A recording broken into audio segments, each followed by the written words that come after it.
ہمیشہ سے مولا حسین کی زری پر، غازی سرکار کی زری پر لال رنگ کا علم کیوں؟ مسئلے سے خالی تو نہیں ہے نا بات؟ کیوں علم ہے لال رنگ کا؟ اس کا سبب یہ ہے، عرب کی تاریخ اٹھا کے دیکھیں کہ عرب کا یہ دستور تھا کہ اگر کسی خاندان، کسی قبیلے کے کسی فرد کو ظلم کے ساتھ مار دیا جاتا تھا اور اس کا بدلہ نہیں لیا گیا ہوتا تھا تو اس کے ورثہ اپنے گھر پہ لال رنگ کا علم لگا دیتے تھے۔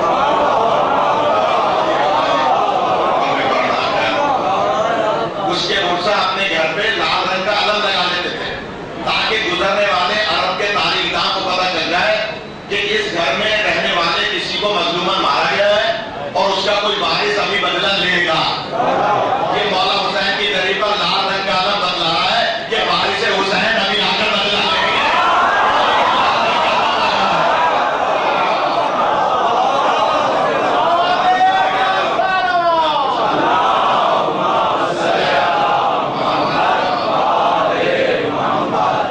یہ بات میں نے میٹرو چینل پہ کی تو وہاں کا جو میزبان تھا اس پروگرام کا، ساجد نام تھا ان کا،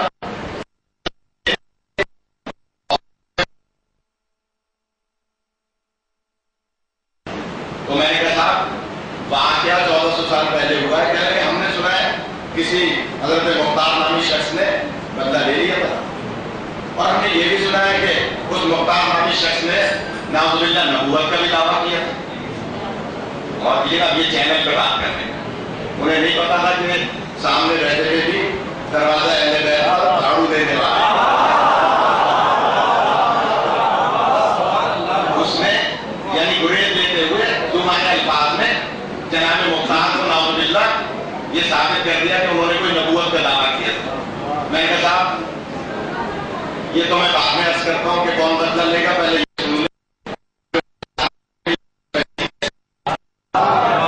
اجازت دے تو یہ جناب مختار مجلس شعور بلند کرنے کا ذریعہ ہے۔ بہت سی ایسی باتیں جو یہ علماء تو بہتر جانتے ہیں، بچوں کے علم میں اضافہ ہوگا کہ جناب مختار کو کیوں خود اس متلبن مزاج، منافق مزاج ڈاکٹر عامر نے بھی اپنے ایک پروگرام میں کہہ دیا تھا کہ نبوت کا دعویٰ کرنے والوں کی فہرست بتلا رہا، تو اس میں بتلاتے جناب مختار کا بھی نام لیا۔ اب کوئی اس وقت موجود نہیں تھا ہم جیسا جو جواب دیتا، لیکن اس نے ساجد نامی میزبان نے جب یہ بات کی تو میں نے کہا پہلے اس کا جواب سن لے، غلط فہمی دور کر لے۔ جناب مختار نے کوئی نبوت کا دعویٰ نہیں کیا،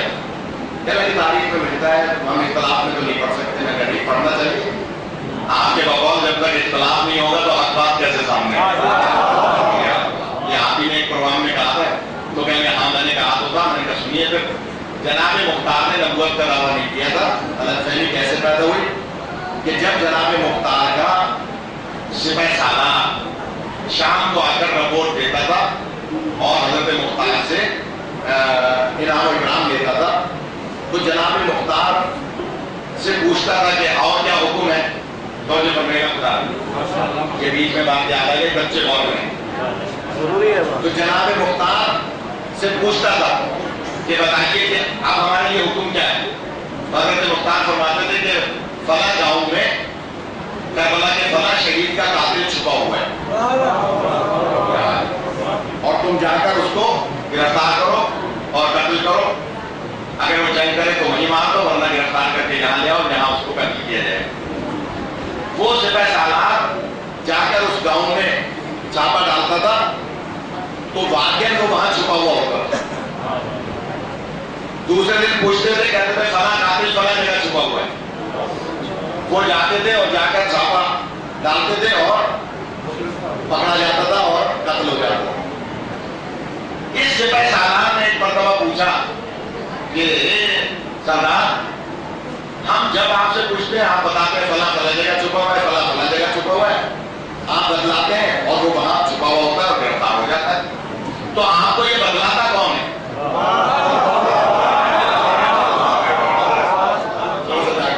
آپ کو یہ بتلاتا کون ہے؟ تو جناب مختار نے فرمایا کہ مجھے جبرائیل بتلاتا ہے۔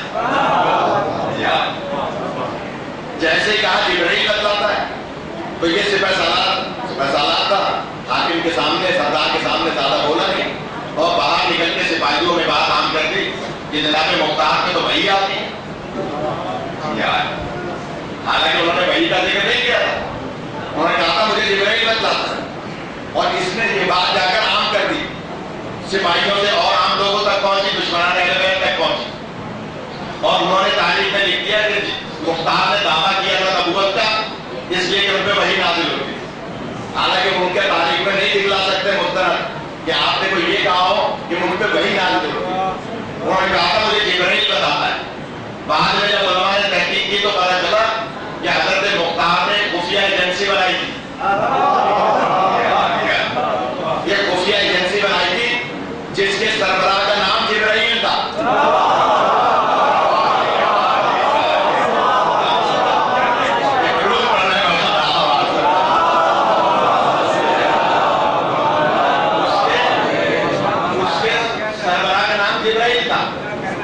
تو وہ آ کر بتلاتا تھا، رپورٹ دیتا تھا، جیسے یہاں بھی ایجنسیوں میں لوگ رپورٹ دیتے ہیں الٹی سیدھی، لیکن وہ صحیح رپورٹ دیتا تھا، اور نام اس کا جبرائیل تھا۔ اس لیے منع ہے کہ ملائکہ کے ناموں پر اپنے بچوں کے نام نہ رکھیں، یہ عرض کریں، ملائکہ کے ناموں پر اپنے بچوں کے نام رکھنے کی منع ہے، لیکن اس کے باپ نے نام رکھ دیا تھا جبرائیل، اور وہ اس کا سردار تھا اور انچارج تھا خفیہ ایجنسی کا، تو دشمنوں نے یہ بات پھیلا دی۔ تو میں نے کہا جناب مختار کے بارے میں ایک غلط فہمی ہے، وہ خفیہ ایجنسی کا سربراہ بتلاتا تھا اور ہاں دوسروں کو بتلا دیتے تھے اور وہ گرفتار ہو گیا۔ تو حضرت مختار کے بارے میں غلط فہمی نہ پھیلائیں، یہ وہ شخصیت ہے جن کے سر پر بچپنے میں مولا علی نے ہاتھ رکھا تھا۔ اگر حضرت مختار کی تاریخ کبھی انہوں نے حکم دیا اکبر صاحب نے تو بیان کروں گا کہ جناب مختار کی تاریخ کیا ہے اور ان کے بارے میں معصومین کے کیا فرامین ہیں، لیکن بس اتنی سی بات عرض کر دوں کہ جناب مختار کے لیے غلط فہمی اس لیے پیدا کی جاتی ہے کہ انہوں نے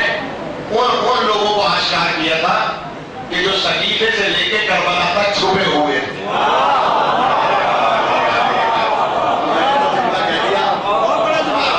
آپ جیسے چاہے سنیں، ان لوگوں کو آشکار کیا تھا جو چھپے ہوئے تھے، اس لیے جناب مختار کے لیے غلط فہمی پیدا کی جاتی ہے۔ تو خیر یہ تو بات ہم نے چینل پہ کی، اور اگلا جواب کہ جناب آپ